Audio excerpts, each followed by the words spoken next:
Thank you very much, Elmar. President, first of all, I would just like to add that we were there not only as an AFET delegation, but also as a DROA delegation, and I joined as a chairman of the delegation for the Parliamentary Association Committee with Ukraine. And I think, besides the main points, perhaps the one that was really clearly left to us as a message and some sort of a encouragement which is expected from the European Parliament is the issue of the visa liberalization. I think politically, in terms of the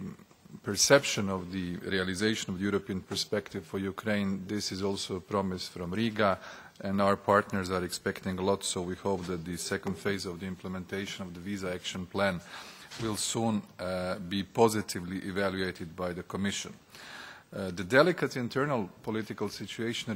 regarding the decentralization was visible in the meeting with a number of the political parties in Rada. Unfortunately, today, as a follow-up of the vote, we see it was not only a political discontent by Svoboda party, but very much now manipulated also by the riots, where unfortunately one Ukrainian policeman has been killed today in front of Rada. And this shows how the aggression and the occupation of the parts of Donbass and Crimea is delicately perceived when some positive concept as decentralization is being seen as a concession to those who want to occupy and take away parts of the Ukrainian territory. So after today, I think there is a lot of need from our side to support the pro-European political forces, especially before the local elections, which are scheduled on the 25th of October, where the Ukrainian government, or the parliament actually, has sent a letter to President Schulz inviting the EP to observe those elections, and I think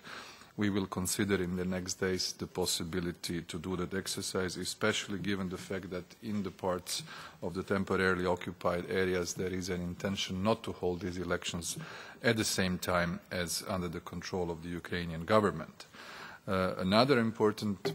parallel processes besides the Minsk are talks regarding the DCFTA entry into force and the deal on gas. There was a debate actually on Friday in Vienna, and I think this is essential for the stability of the country, that there is no situation during the winter that Ukraine is deprived from energy.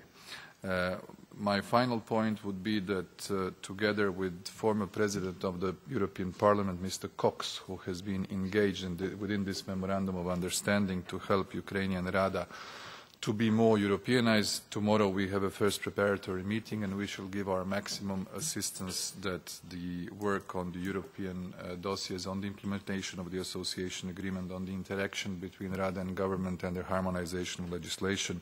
we offer the best practices to our colleagues in Ukraine, because this is something that they